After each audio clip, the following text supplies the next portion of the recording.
Sir, Amritpal को लेकर जो हालात बने हैं और जिस तरीके से पुलिस का कहें एक तो मॉरल भी गिरा है इस पूरे विवाद में, इसको कैसे देखें आप? तो मैं समझता हूं कि बहुत गलत हुआ है, ऐसा कभी नहीं हुआ है। देश में, प्रदेश में बहुत से बुरे दिन रहे, काले दिन रहे, आतंकवाद रहा, तब भी पुलिस स्टेशन पर कभी कब्जा नहीं हुआ। मुकम्मल सरेंडर कर दिया पंजाब पुलिस ने और पंजाब सरकार ने, और बहुत से लोग घायल हुए हैं, चोट लगी है, एक एसपी के 21 टंके लगे हैं, इसके बावजूद भी किसी प्रकार की कोई कार्रवाई नहीं हुई आज तक, जो कि होनी चाहिए थी।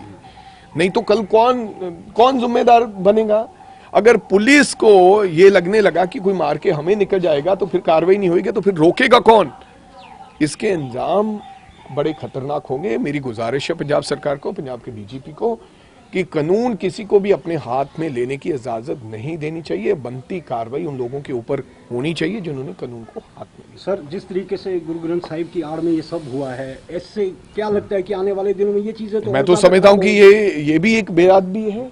गुरु ग्रंथ साहब का ओट आसरा लेना चाहिए। तुम अरदास करके निकलो कि मैं जा रहा हूं लड़ने के लिए, तुम लड़ो सड़कों पर। अगर पुलिस ने कोई गलत अन्याय किया है, उसको लड़ना हक बनता है।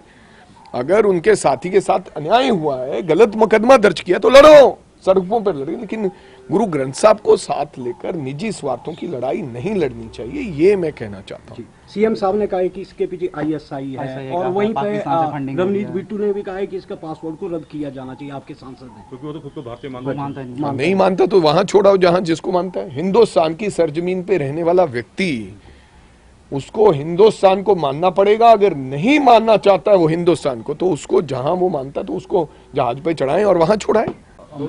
सर, अमृतपाल को लेकर जो हालात बने हैं और जिस तरीके से पुलिस का कहें एक तो मॉरल भी गिरा है इस पूरे विवाद में, इसको कैसे देखें आप? तो मैं समझता हूं कि बहुत गलत हुआ है, ऐसा कभी नहीं हुआ है। देश में, प्रदेश में बहुत से बुरे दिन रहे, काले दिन रहे, आतंकवाद रहा, तब भी पुलिस स्टेशन पर कभी कब्जा नहीं हुआ। मुकम्मल सरेंडर कर दिया पंजाब पुलिस ने और पंजाब सरकार ने, और बहुत से लोग घायल हुए हैं, चोट लगी है, एक एसपी के 21 टंके लगे हैं, इसके बावजूद भी किसी प्रकार की कोई कार्रवाई नहीं हुई आज तक, जो कि होनी चाहिए थी। नहीं तो कल कौन जिम्मेदार बनेगा? अगर पुलिस को ये लगने लगा कि कोई मार के हमें निकल जाएगा तो फिर कार्रवाई नहीं होगी, तो फिर रोकेगा कौन? इसके अंजाम बड़े खतरनाक होंगे। मेरी गुजारिश है पंजाब सरकार को, पंजाब के डीजीपी को, कि कानून किसी को भी अपने हाथ में लेने की इजाजत नहीं देनी चाहिए। बनती कार्रवाई उन लोगों के ऊपर होनी चाहिए जिन्होंने कानून को हाथ में लिया। सर, जिस तरीके से गुरु ग्रंथ साहिब की आड़ में ये सब हुआ है, इससे क्या लगता है कि आने वाले दिनों में ये चीजें मैं तो समझता हूं कि ये भी एक बेअदबी है।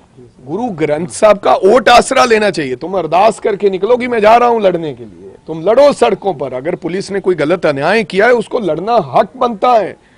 अगर उनके साथी के साथ अन्याय हुआ है, गलत मुकदमा दर्ज किया, तो लड़ो, सड़कों पर लड़े, लेकिन गुरु ग्रंथ साहब को साथ लेकर निजी स्वार्थों की लड़ाई नहीं लड़नी चाहिए, ये मैं कहना चाहता हूँ। सीएम साहब ने कहा है कि इसके पीछे आईएसआई है, और वहीं पे रवनीत बिट्टू ने भी कहा है कि इसका पासपोर्ट को रद्द किया जाना चाहिए, आपके सांसद ने, क्योंकि वो तो खुद को भारतीय मानता नहीं मानता तो वहां छोड़ाओ जहां जिसको मानता है। हिंदुस्तान की सरजमीन पे रहने वाला व्यक्ति, उसको हिंदुस्तान को मानना पड़ेगा। अगर नहीं मानना चाहता है वो हिंदुस्तान को, तो उसको जहां वो मानता है तो उसको जहाज पे चढ़ाएं और वहां छोड़ाएं।